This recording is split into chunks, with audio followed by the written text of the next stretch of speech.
आज की दुनिया में आर्थिक आपदा किसी को भी प्रभावित कर सकती है और जब आपकी फाइनेंशियल कंडीशन सही नहीं होती, आप मुश्किल में होते हो, तो ये लोन एप्स आपको एकमात्र समाधान दिखती है जहां पर कुछ क्लिक्स में और कुछ मिनटों में आपके बैंक अकाउंट में पैसा क्रेडिट कर दिया जाता है। लेकिन ये आपके और आपके परिवार के लिए जानलेवा साबित हो सकती है। ऐसी बहुत सारी एप्स है जो आपको मिनटों में लोन्स प्रोवाइड करवाती है और आपसे बोलती है, आपको यहाँ पर देती है कि जो ज़्यादा डॉक्यूमेंट नहीं लगेगा, जीरो डॉक्यूमेंटेशन है, ये सब है। लेकिन ये आपके और आपके परिवार के लिए नुकसानदायक हो सकती है। जहाँ पर आप पूरा पैसा चुका भी देते हो तब भी आपके से यहाँ पर और ज़्यादा पैसा मांगती है ये कंपनी, आपको ब्लैकमेल करती है, आपके फ़ोन, आपके लैपटॉप से वो हैक कर लेती है। आपको लग रहा होगा कि ये फिल्मी कहानी है, नहीं, ये एक सच्ची घटना पर आधारित है जो अभी हाल ही में मध्य प्रदेश के भोपाल जिले में हुआ है। एक व्यक्ति के साथ में 4 लोगों का हंसता खेलता छोटा सा परिवार, 2 प्यारे प्यारे फूल से बच्चे और माँ बाप, लेकिन एक गलती और एक साथ चारों की मौत। उसने क्या किया था कि वो लोन के चक्कर में आकर के उसने एक ऐप डाउनलोड करी। ऐप जैसे ही उसने डाउनलोड करी, ऐप डाउनलोड करते हैं तो वहाँ पर आपसे परमिशंस मांगता है, आप किस किस चीज़ की उसे परमिशन देना चाहते हो। उसने यहाँ पर उसने ऐप ने इमेजेस की परमिशन ली, कॉन्टैक्ट लिस्ट की परमिशन ली, ये सारी परमिशन लेकर के उसने उसके फ़ोन को हैक कर लिया।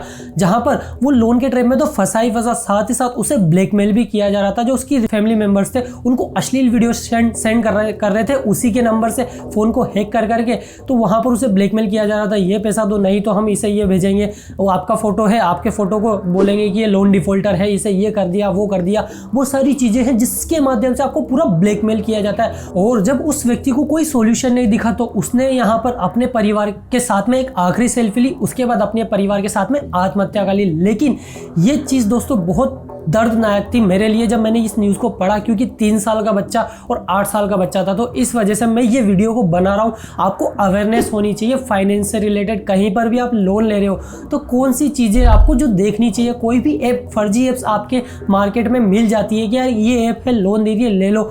नहीं दोस्तों, आपको कौन कौन सी ऐसी चीज़ें हैं जो चेक करनी चाहिए और हम यहाँ पर कैसे इनसे बचना चाहिए ये भी बताएंगे। और साथ ही साथ कौन कौन से ऐसे स्कैम है जिसकी वजह से आपको यहाँ पर फ्रॉड हो सकता है, उन स्कैम्स के बारे में भी जानेंगे इसी वीडियो में। तो प्लीज़ प्लीज़ प्लीज़ मेरी आपसे रिक्वेस्ट है, हाथ जोड़ करके इस वीडियो को आप ज़्यादा से ज़्यादा लोगों तक शेयर कीजिएगा ताकि उनको यहाँ पर फाइनेंस के बारे में और लोन एप्स के कैसे फ्रॉड होते हैं और इनसे आप कैसे बच सकते हैं। तो आप ज़्यादा से ज़्यादा लोगों तक इस वीडियो को ज़रूर शेयर कीजिएगा ताकि ज़्यादातर लोगों तक ये नॉलेज पहुँचे कि कैसे हमें फर्जी लोन ऐप से बचना है। तो सबसे पहले बात करते हैं एक न्यूज़ आर्टिकल की, जहाँ पर दिल्ली पुलिस ने 2-3 लोगों को 500 करोड़ रुपए के साथ में पकड़ा था जो चाइना में हवाला के जरिए पैसा पहुंचाने वाले थे। और साथ ही साथ सेकंड पॉइंट की बात करें तो यहाँ पर जो कंपनियां आपको लोन देती है वो यहाँ पर बताती ऐसी है कि हम ट्रस्टेड है, ये सब कुछ है। तो सबसे पहले क्या होता है कि ये कंपनियां अपनी शेल कंपनीज बनाती है। शेल कंपनी आपको नहीं पता तो शेल कंपनी होती है फर्जी कंपनी, जहाँ पर फर्जी तरीके से ही कंपनियां खोली जा रही है, फर्जी उनके कॉल सेंटर्स होते हैं, बहुत सारी ऐसी तरीके। ये एक तरह से छोटा मोटा स्कैम नहीं है दोस्तों, बहुत बड़ा स्कैम है। आप सोच सकते हो एक रजिस्ट्रेशन किया जा रहा है, पूरी कंपनी इस्टेब्लिश की जा रही है, कॉल सेंटर्स किए जा रहे हैं, तो ऐसा लगता है कि यार नहीं ये तो छोटा मोटा स्कैम होगा। इतने बड़े लेवल पे हो रहा है, ये कंपनी का रजिस्ट्रेशन हो रहा है, कॉल सेंटर के लिए बंदे हायर किए जा रहे हैं। यहाँ पर जो हमारी इंडिया की यंग पॉपुलेशन है वो क्या होता है, बेरोजगार होने की वजह से कहीं पर भी ज्वाइन हो जाते हैं, जहाँ पर उन्हें फोर्सफुली कहा जाता है कि इसको फ़ोन करो, ये आपका डेटा है, आपको इस पर फॉलोअप लेना है कि इससे लोन चुकाना है, लोन नहीं लेना तो इसको ये सब कुछ बोलना है। सारी चीज़ें यहाँ पर उसे ट्रेन किया जाता है, पूरी तरह से ट्रेनिंग दी जाती है। क्योंकि बेरोजगार है तो बेरोजगार की वजह से उन्हें क्या लगता है यार थोड़ा बहुत पैसा आएगा जो ही आएगा, किसी के लिए काम करना पड़ रहा है, कौन सा मैं अपने खुद के लिए फ़ायदे के लिए कर रहा हूँ, कंपनी के लिए कर रहा हूँ। तो यहाँ पर बहुत सारी ऐसी चीज़ें दोस्तों जो कंपनियाँ करवाती है एम्प्लॉय से। और यहाँ पर एक नहीं, ऐसी ढेर सारी लोन ऐप्स है। ये ऐप्स आपको गूगल प्ले स्टोर पर भी मिल जाएगी, जहाँ पर आपको अलग अलग नेम्स मिलेंगे, कुछ भी मिलेगा, एजेड वेजेड जाने क्या क्या नाम इनके यहाँ पर लोन ऐप्स के होते हैं। और ये ऐप्स कौन डाउनलोड करते हैं, एक आम आदमी जिसको यहाँ पर लोन की सख्त ज़रूरत होती है, जिसे कोई बैंक लोन नहीं दे रहा होता है, तो ये कंपनी उन्हें अट्रैक्ट करती है और लोन देने के लिए। और साथ ही साथ जब हम इनकी ऐप्स को डाउनलोड करते हैं प्ले स्टोर से तो ये हमसे परमिशन मांगते हैं, कॉन्टैक्ट की परमिशन, फ़ोन की परमिशन, और फ़ोन की परमिशन के साथ साथ हम इन्हें सारी चीज़ें देते हैं, मीडिया की एक्सेस भी ले लेते हैं ये। और साथ ही साथ उसके बाद सेकंड प्रोसेस क्या होता है, हम इनमें खुद अपना डॉक्यूमेंट अपलोड करते हैं। जब भी हम लोन लेने जाते हैं तो पैन कार्ड की डिटेल, आधार कार्ड की डिटेल और बैंक की डिटेल। बैंक की डिटेल डालने के बाद कुछ % अमाउंट तो ये बोलते हैं कि हाँ फटाफट से क्रेडिट कर दिया, तो आपको लगता है कि नहीं ट्रस्ट कंपनी है यार, फटाफट से पैसा आ गया। और जैसे ही आप लोन का प्रोसेस पूरा कर देते हैं, उसके कुछ टाइम बाद आपके पास फोन आता है कि जितना आपने लोन लिया उससे दुगना अमाउंट आपसे डिमांड किया जाता है। साथ ही साथ आपको डराते हैं, धमकाते हैं, हरासमेंट करते हैं। अगर आप इनको इनकी कंडीशन मानने से मना करते हो, लोन देने से मना करते हो कि यार नहीं मैंने तो इतने का लिया था, इतना क्यों दूं मैं, ये सब कुछ बोलते हो, तो वो क्या करते हैं, आपको मॉर्फ करते हैं, आपकी जो फोटोज है उनको मॉर्फ करते हैं, आपके रिलेशंस को वो जो रिलेटिव्स है उनको भेजते हैं, आपकी फैमिली में भेजते हैं। अलग अलग तरह से यहाँ पर बोलते हैं कि मैं इसे पब्लिकली कर दूंगा, इस फोटो को बोलूंगा कि ये तो लोन डिफॉल्टर है, तुझे हर जगह से यहाँ पर नेगेटिविटी फैला दूंगा तेरे फोटो को लेकर के। सारी चीज़ें यहाँ पर बोलते हैं, उसे एक तरह से पूरा हरास कर देते हैं, डराते हैं, धमकाते हैं। और यहाँ पर यंग औरत का एक केस था जहाँ पर उसकी मोर फोटो को उसकी फैमिली को भेजा गया, उसकी कजिन्स को भेजा गया। और साथ ही साथ आप कहोगे बहुत से लोग कि यार ये बिना परमिशन की फोटो कैसे ले लिया, परमिशन तो आपने ही दी ना। मैंने जैसे शुरू में बताया, जैसे आप उनकी लोन की एप्स डाउनलोड करते हैं वो आपसे अलग अलग तरह की परमिशन मांग लेते हैं और हम बिना देखे अलो अलो अलो करते जाते हैं। हमें जरूर चेक करना चाहिए कि क्या इस लोन ऐप को एक्चुअल में हमारे फोटोज़ की क्या ज़रूरत होगी, मीडिया उस चीज़ की क्या ज़रूरत होगी, सारी चीज़ें हैं दोस्तों। मेन चीज़ें हम आगे बात करेंगे कैसे आप इनसे बच सकते हो। ज़्यादातर जो इस ट्रैप में फंसते हैं, लोन ऐप्स के, फर्जी लोन ऐप्स के ट्रैप में, वो फंसते हैं गरीब आदमी जिसे लोन की सख्त ज़रूरत होती है और यहाँ पर बैंक्स और NBFC उन्हें लोन नहीं दे रही होती आसानी से। अब बात करते हैं आप कैसे आइडेंटिफाई कर सकते हो कि कौन सी गलत ऐप्स है जिनके ट्रैप में मुझे नहीं फंसना है। सबसे पहला पॉइंट तो आपको RBI का देखना चाहिए कि वो वेबसाइट या ऐप या जो भी लोन आपको दे रहा है वो RBI के साथ रजिस्टर्ड है या नहीं है। सिंपल सा है, जो भी कंपनी आपको लोन दे रही है उसका नाम डालिए, गूगल पर सर्च कीजिए क्या ये RBI से अप्रूव्ड है या नहीं है, RBI के रजिस्ट्रेशन करवा रखा है नहीं करवा रखा। ठीक है, फर्स्ट प्रोसेस तो हो गया। अगर उसका रजिस्ट्रेशन नंबर आपको कहीं से मिल जाता है तो RBI की वेबसाइट पर जाकर फैक्ट चेक कर लीजिए।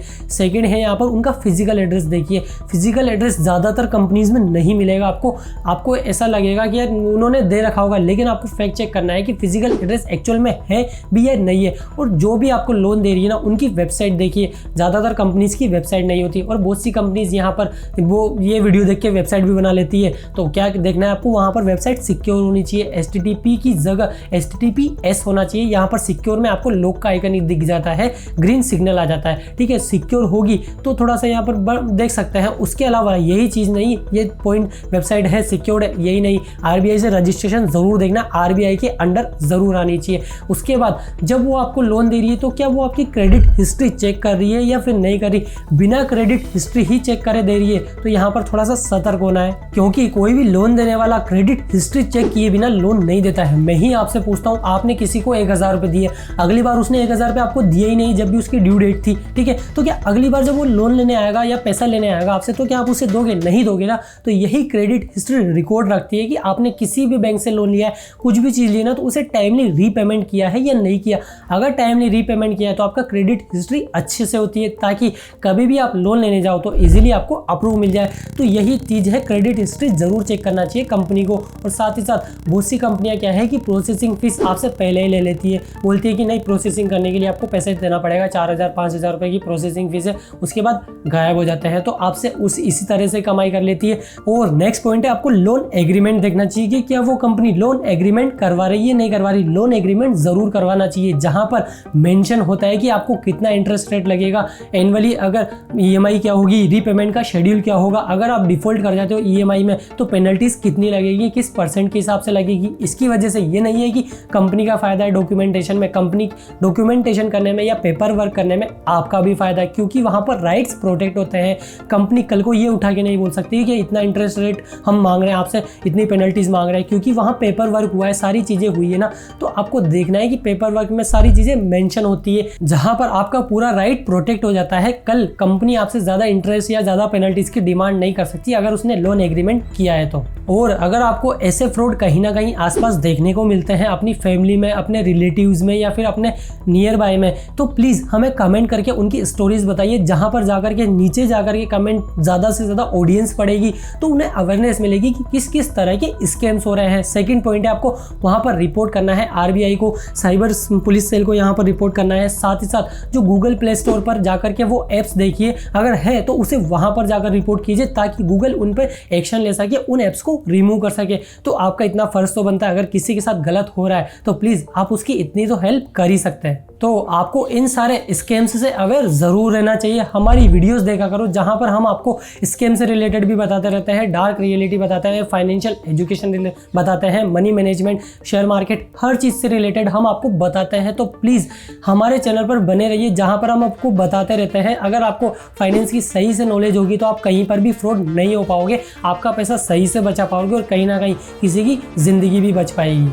तो आज हमने जाना कैसे आपके साथ में स्कैम हो सकता है और आप इनसे कैसे बच सकते हैं। तो आप इस वीडियो को अपने फैमिली और फ्रेंड्स के साथ में ज़्यादा से ज़्यादा शेयर करें जहां पर वो अपने पैसे को सही से बचा सके। अगर आपको वीडियो से नया कुछ सीखने को मिला है तो प्लीज़ वीडियो को लाइक ज़रूर कीजिएगा। चैनल पर नए हो तो चैनल को सब्सक्राइब करके बेल आइकन भी दबा दीजिएगा। मिलते हैं आपसे अगली और एक्साइटिंग वीडियो में, तब तक के लिए जय हिंद, भारत माता की जय। सुदेश दाजी साइनिंग ऑफ।